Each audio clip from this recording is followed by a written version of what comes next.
کوئی بھی ہم کتاب پڑھتے ہیں تو کسی دوسرے انسان کے تجربات ہوتے ہیں, اور ہم کتاب پڑھ کے کیا کرتے ہیں, ہم یونیورسٹی میں پڑھتے ہیں یا ویسے بھی پڑھتے ہیں, اور اس کے تجربات کو پڑھ کے پھر جب ہم اپنا تجربہ کرنے نکلتے ہیں زندگی میں تو اس سے فائدہ اٹھاتے ہیں. مجھے اگر پتہ ہے کہ بھائی فلاں آدمی نے کتاب میں لکھا تھا ایسا کرتے ہوئے یہ ہوا, تو اب جب میں بھی وہی کرنے جاؤں گا تو مجھے آئیڈیا ہوگا کہ یہ کرتے ہوئے یہ چیزیں ہو سکتی ہیں, تو میں نے تو اس کے تجربے سے فائدہ اٹھایا. اس کو کہتے ہیں ہم دنیاوی کتابیں, انسانی کتاب. جب ہم الہامی کتاب کی بات کرتے ہیں جیسے کہ قرآن ہے, بائبل ہے, توریت ہے, یہ انسان کی لکھی ہوئی تو ہے نہیں. یہ ایکچولی کیا ہے, یہ کیا کسی انسان کا تجربہ ہے؟ یہ گاڈ دا کریٹر, اللہ کی ذات, اللہ نے ہیومن سے, اتنی بڑی گریٹ ہستی نے انسانوں سے کوئی کلام کیا ہے, اس کلام کو ہم انسانوں نے کاغذ کے اوپر لکھ لیا ہے, کتاب کی شکل دے دی ہے, اور ہم اس کو اسٹڈی کر کے سمجھنے کی کوشش کرتے ہیں کہ اس نے ہمیں کیا میسیجز بھیجے.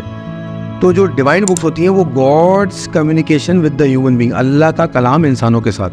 اب ہوتا کیا ہے, جب ہم اس کو سمجھنے کی کوشش کرتے ہیں کہ اللہ کا کلام اسلام کی شکل میں آیا, رسول اکرم صلی اللہ علیہ وسلم انسانوں تک لے کے آئے, اور ہم سب مسلمان اس کلام کو اس کتاب کی شکل میں, جس کو ہم قرآن کہتے ہیں, ہم پڑھ کے اپنی زندگی گزارنے کی کوشش کرتے ہیں. یہی کر رہے ہیں ہم لوگ بالکل. اور دوسرے مذاہب والے اپنے کتابیں پڑھتے ہیں, الہامی کتابیں.